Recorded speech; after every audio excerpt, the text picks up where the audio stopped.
Hi, I'm Ben and you're watching Batarang to the Butt, and for some reason a lot of cops seem to love the Punisher, which is strange because the Punisher would not love them.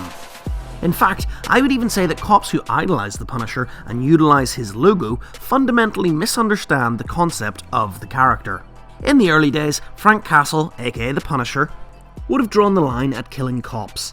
He even claimed to be on the same side as them, but as the years have gone by, things have changed. Comic book storytelling has become way more complex. Rather than good and evil being black and white, we now trudge through shades of grey. A rise in corruption and police brutality means that modern day Punisher is no longer a fan of cops. Nowadays, he mostly just sees them as getting in the way of his mission, and he specifically hates cops who idolize him. The Punisher is a killer who works outside of the law. He sees himself as necessary because the law doesn't always work. Overall, the Punisher's vigilantism results in a net positive outcome. However, the police should not have that mindset. A cop is not outside of the law. Their aim should be for justice through the law, not punishment. Protect and serve. That's the motto, right? Cops should not yearn to be outside of the law, or to look up to someone who is. It's kind of redundant. Which is not to say that anyone who enjoys this character doesn't understand him. I enjoy Punisher comics. However, as a comic book nerd, I get that Frank Castle is a highly troubled individual. In fact, the majority of the Marvel Universe sees him as problematic. Sure, he's a badass, but I'm glad that he's fictional. I don't have a problem with anyone enjoying fiction, but sometimes love for the Punisher gets taken too far. In 2019's Punisher issue 13, written by Matthew Rosenberg, Frank confronts a group of cops who are pretty excited to meet him. However, he rips the Punisher sticker off of their car and says this: "I'll say this once, we're not the same. You took on an oath to uphold the law. You help people. I gave that up a long time ago. You don't do what I do. Nobody does. You boys need a role model? His name is Captain America, and he'd be happy to have you." When one of the cops tries to argue with him, he continues, "If I find out you're trying to do what I do, I'll come for you next." Before cops decided to latch onto the Punisher, it seemed like he was already popular amongst the military. Frank Castle is a veteran himself, so I suppose this isn't too surprising. The 2012 autobiography American Sniper details the life of former Navy SEAL Chris Kyle. In it, he writes about using the Punisher's logo as a form of psychological warfare, tagging military equipment and buildings throughout Iraq. Quote, "We all thought what the Punisher did was cool. He righted wrongs, he killed bad guys, he made wrongdoers fear him. That's what we were all about. So we adapted his symbol, a skull, and made it our own, with some modifications. We spray painted it on our Hummers and body armour and our helmets and all our guns. And we spray painted it on every building or wall we could. We wanted people to know we're here and we want to f*** with you. It was our version of PsyOps. You see us? We're the people kicking your ass. Fear us, because we will kill you, motherfucker. You're bad, we are badder." This book was adapted into a film of the same name in 2014, directed by Clint Eastwood and starring Bradley Cooper. A character is even shown reading Punisher issue 1 from 2004 in the movie. Although he says it isn't a comic book, it's a graphic novel, which is, wrong. He is reading a comic book. A graphic novel is often a collection of comics in one larger format. He's reading a single issue. Reading a comic book? It's a fucking graphic novel, man. It's a big difference. But anyway, this ideology spread fast, and it wasn't long before police began adopting this attitude and its accompanying imagery. There's a report from 2004 about a group of rogue police officers in Milwaukee who called themselves the Punishers. So this connection to the police isn't new. However, that connection really blossomed when it came to the Blue Lives Matter movement. In case you're not familiar, the phrase Blue Lives Matter refers to a counter-movement in the United States that emerged in 2014, primarily in response to the Black Lives Matter movement. It aims to show solidarity with law enforcement and highlight the sacrifices of police officers. The thin blue line imagery associated with this movement is meant to represent the police as a barrier between order and chaos. It is a symbol of police solidarity.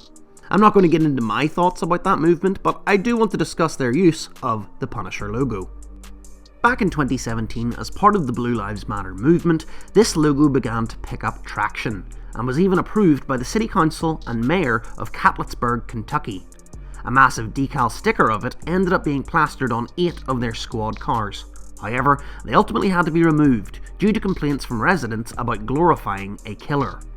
In an interview with IO9, Police Chief Cameron Logan said, "We're getting so many calls, and they're saying that the Punisher logo means we're out to kill people, and that's not the meaning behind that. That didn't cross my mind." Logan said he regretted approving the Vigilante symbol, calling it an oversight. But not every department stepped down from embracing the skull, and that's where the problem lies.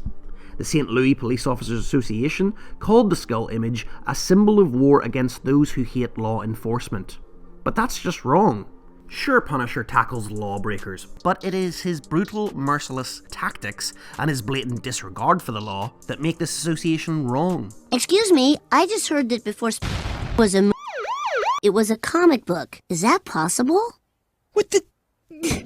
In fact, Punisher's co-creator Jerry Conway once said this: "The vigilante anti-hero is fundamentally a critique of the justice system, an example of social failure. So when cops put Punisher skulls on their cars, or members of the military wear Punisher skull patches, they're basically siding with an enemy of the system. They are embracing an outlaw mentality." And this is Ben speaking again. And that's fuck. Any scumbag, any lowlife, any maggot piece of shit that I put down, I did it because I liked it. Hell, I loved it. Now, if I can dig my way out of the weeds of politics once again, I'm not blind to the fact that Marvel has not always handled the Punisher character well. Sure, there have been hits, but there have also been plenty of misses over his decades-long history. For example, after an experimental surgery to disguise himself, he temporarily became a black guy. He's also been a Frankenstein-style monster called Frankencastle. And let's not forget how he was once resurrected by an angel. Oh, and in another timeline, he became the Cosmic Ghost Rider. Marvel has really taken some big, bizarre swings with Frank Castle. But after this whole Blue Lives Matter issue had reached its fever pitch, Marvel pivoted the character once again, giving him a new logo and sending him in a new direction. Jason Aaron's Punisher run from 2022 saw Frank Castle working for the Hand, an ancient mystical clan of assassins. You see, they had resurrected his wife. I thought this was a really neat series, and there is much more to it than that quick summary. It's a deep dive into what makes the Punisher tick. It could even be interpreted as an attempt to conclude Frank's story. As mentioned, in this series he got an updated logo. This logo, which saw people up in arms when it was first revealed. Some fans saw this as Marvel trying to distance themselves from the logo, which was now being associated with the Blue Lives Matter movement. Perhaps Marvel should have leaned more heavily into responding to that movement, rather than running away from it, but it's a hard position for them to be in. A comic book company, especially one owned by Disney, is never going to pick a fight with the police. All politics aside for a moment though, this series is definitely worth a read. Screen Rant even referred to it as a 12-issue farewell to Marvel's most controversial character. But if you're intrigued, you should definitely decide for yourself. As of the end of Aaron's 2022 Punisher run, the Punisher is no more. But I'm not going to get into the spoilers of how or why. But it was followed up at the end of 2023 with a brand new Punisher series. This time, however, someone other than Frank Castle would take up the mantle. A new character. The man is different, the mission is the same, the tagline proudly proclaims. But, having read it, the man is actually, well, very similar. Except this man is an ex-agent of S.H.I.E.L.D. Dare I say it, an ex-Fed. The choice is questionable, but this series has only 4 issues, and therefore it is pretty inconsequential. I guess my point is ultimately this. If cops want an icon to stand behind, then don't adapt an image that is already so iconic, and so heavily associated with something and someone else.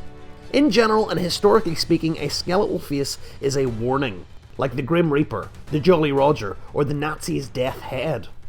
I mean, I really can't think of anything worse as a symbol than a skull. A rat's anus? It's a threat. It's meant to be eye-catching and intimidating, perfect for drawing the eyes of angst-ridden teenagers in comic book stores, not ideal for an organisation intended to protect and serve. Is the implication meant to be, leave us police alone, or we'll kill you? Because that's not cool. Are we the baddies? This conversation always brings up some, interesting debates, shall we say, in the comments section. So, to help kick that off, it's always good to end these kinds of videos with a question, right?